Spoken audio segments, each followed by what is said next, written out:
Ce forum institutionnel était un temps très important. C'est le moment où la consultation citoyenne et le recueil de la parole des experts étaient confrontés à l'expertise académique d'un côté, l'expertise des milieux scientifiques, des chercheurs et l'expérience politique ou des acteurs institutionnels. Donc on embarquait deux nouvelles parties prenantes dans cette démarche globale des États généraux, en passant les propositions ou les idées citoyennes à travers le prisme de leur acceptabilité sociale, de leur faisabilité politique et de leur soutenabilité économique.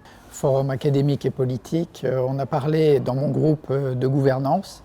Et donc avec le constat que la gouvernance de la sécurité sociale est quand même difficile à comprendre pour la plupart des citoyens. Et on a discuté d'un retour à l'esprit initial de la sécurité sociale qui était la démocratie sociale. Remettre plus de concertation, plus de délibération citoyenne. C'est finalement travailler ensemble sur une stratégie nationale de santé, faire travailler en coopération, en coordination via des parcours de soins et de santé, l'ensemble des professionnels de santé, et plutôt aussi passer d'un paradigme qui est de soigner de manière purement curative, passer à de la prévention.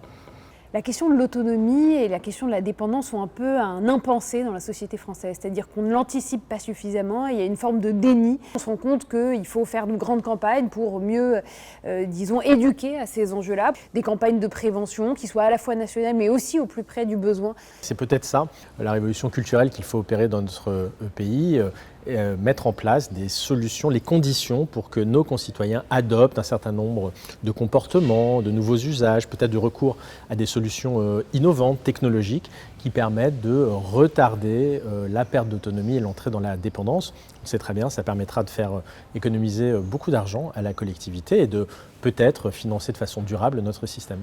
L'évolution principale qu'on peut souhaiter et qui peut être mise en avant, c'est d'avoir une loi pluriannuelle de manière à se fixer des objectifs qu'on puisse ensuite évaluer. Pas gérer simplement avec le budget annuel qui ne permet pas de développer des vraies stratégies, un vrai investissement, de la prévention, ce qui manque beaucoup dans le système aujourd'hui. On sait que la santé figure parmi les principales préoccupations de nos concitoyens. Or, la santé n'occupe pas toujours la place centrale qu'elle devrait avoir dans le débat public. Ces États généraux et ce forum doivent y contribuer, c'est notre pari.